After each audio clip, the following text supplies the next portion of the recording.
Today I have got another price increase at Princess Cruises that I want to make you aware of.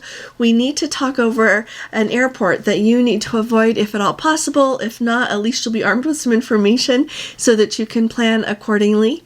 Those of you who have sailed in the Caribbean a lot, I'm in need of your expertise. And finally, I want to share a situation with you. I hope that none of us ever find ourselves in that situation, but I've never heard of it before. And so I want you to know about it as well. So let's go ahead and get started.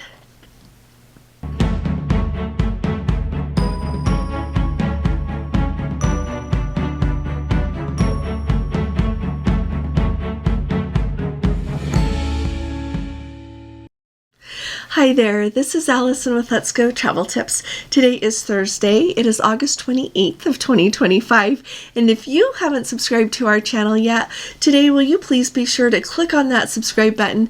And if you appreciate my updates, please give this video a thumbs up.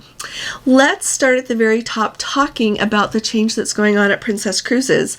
Now, I've shared a lot of information with you when we were just on the Regal Princess, so if you missed my videos while we were sailing on the Regal, make sure that you go back and watch those. Not only do we share a lot of information about the British Isles cruise that we were on, but also about the Regal Princess, and I want to make sure you stay up to date on that. So, while we were on the Regal Princess, a visit to the Future Cruise Desk let us know that there is a change. So if any of you are familiar with, if you've sailed on Princess, you have probably heard of the Princess promotion packages. I would say they started maybe a year and a half, maybe 2 years ago. And what it is a situation where they sell you future cruise credits along with hotel stays and want you to think you're getting a great deal. It depends on who you're talking to, whether or not people think it's worth it or not. Most people that I've spoken with don't think that you get your money back on it. But it truly does just depend on where you stay in the world, how many hotel stays you use. And so let me just tell you all about it, and then you can decide what it is that you want to do.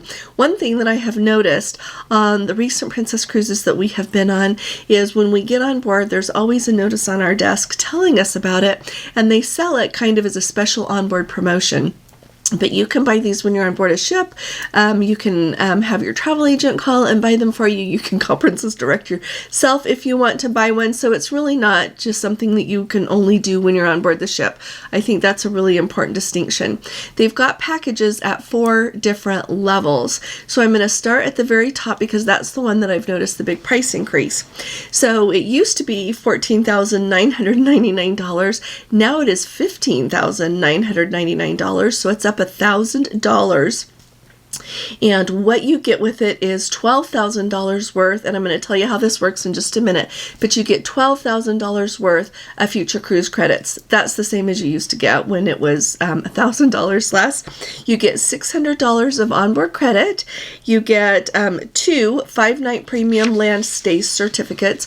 So basically you get to have a 5-night stay somewhere 2 times, and they give you 2 2-night pre or post hotel stay certificates, so you could use that before or after you go on a cruise.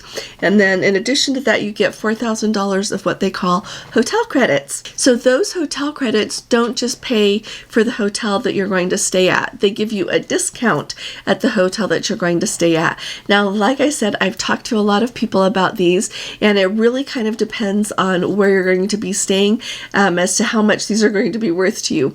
My favorite hotel in London, the Claremont, it works with that hotel. Just wanted to let you know some Let's Go family members that have had one of these packages have used some of the hotel credits to stay at the Claremont there in London.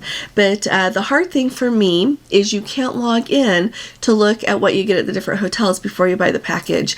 You just know that you're going to get that. A couple of notes, and this applies to all of the packages that you need to know about, is first of all, the packages only apply to cruises that you're going to be going on so that you can use those future cruise credits within the next 2 years. The future cruise credits expire in 2 years.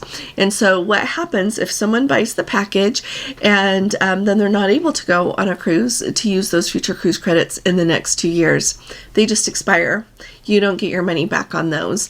Another important thing to note is they list that with the $15,999 package, one of the big perks that people love about it is if you buy one of those packages, you are elite.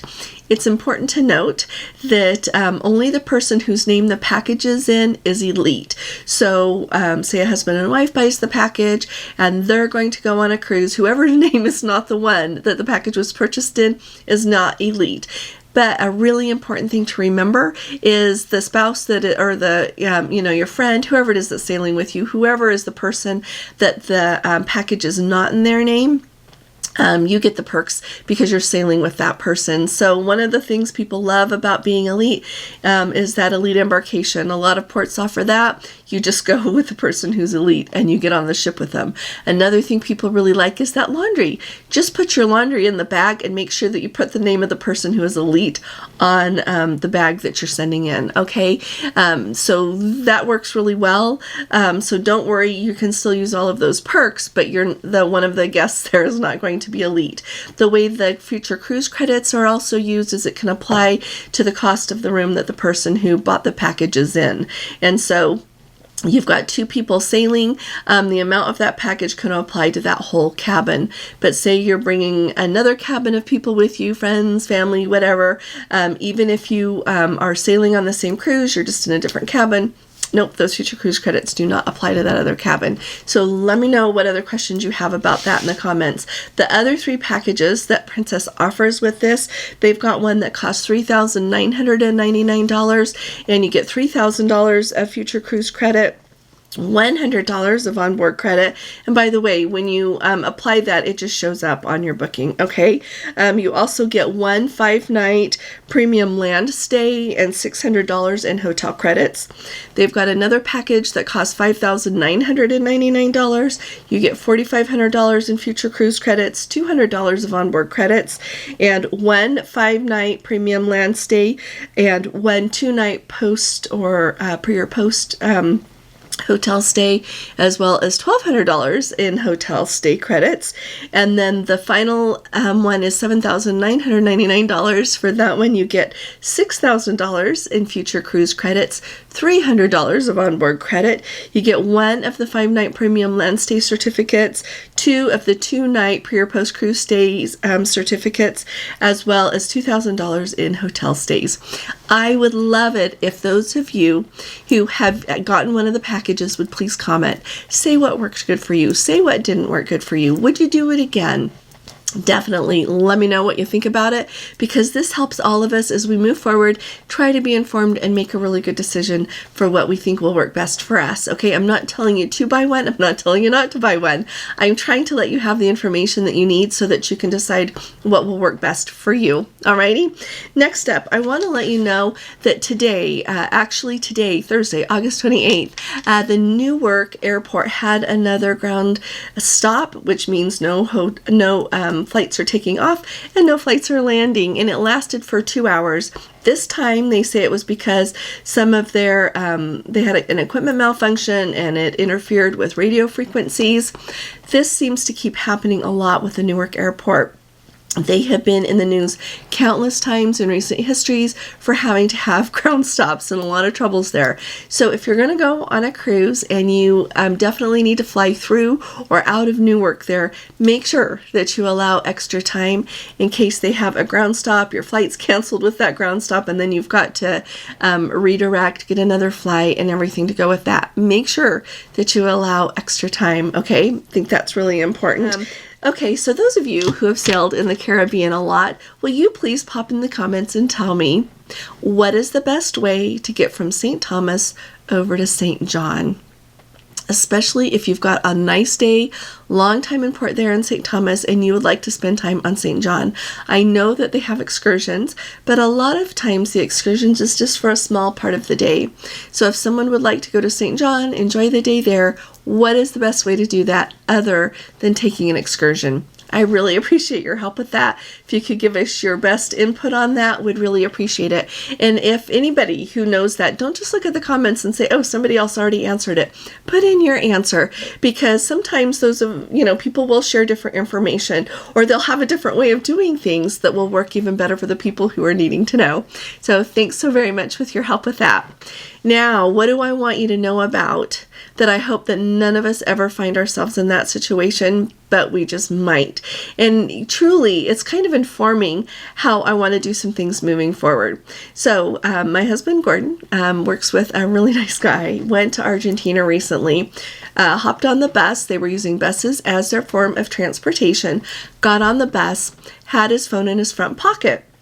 Was very, very this is a guy, by the way, who is not, he is very aware of what's going on around him. Really on the ball guy. He is not someone that would be easily taken advantage of. I feel like that's a really important thing to know. Anyway, the crowded bus. And during the course of their time on the bus, often, pickpockets work as teams. They moved in around him and pressed on his arms to the point that he could not move, and got his phone out of his pocket. He even had a lanyard on his phone, attaching it to his pocket, and they got it off the lanyard. And he couldn't do anything about it because they were holding down his arms. Now, I have never heard of a pickpocket operating in that way. I probably am quite naive to have not heard of that before, but I wanted to make you aware of it. So often, we think if we have something in our front pocket, we'll be okay, or we think that, everything will be all right, we'll pay attention to what's going on. But I just wanted to let you know that this happened. And so kind of keep that in mind as you think about what you're going to do. We've got our Let's Go Travel Tips group cruise that we're doing to Antarctica in January. And I know a lot of people are going to go early and do a lot of sightseeing there. So just be so extra cautious with everything that's going on. Be as slick as you can be with how you hide things. The days are not gone that we could all think of using a mini belt. A mini belt just goes around your waist. And it goes inside your pants there, but you can tuck in it your phone, your passport, your cash, your credit cards, and it is under your clothing. So hopefully the people who are pickpockets will look for someone else who is an easier target rather than trying to think, do they have a mini belt on under their clothes?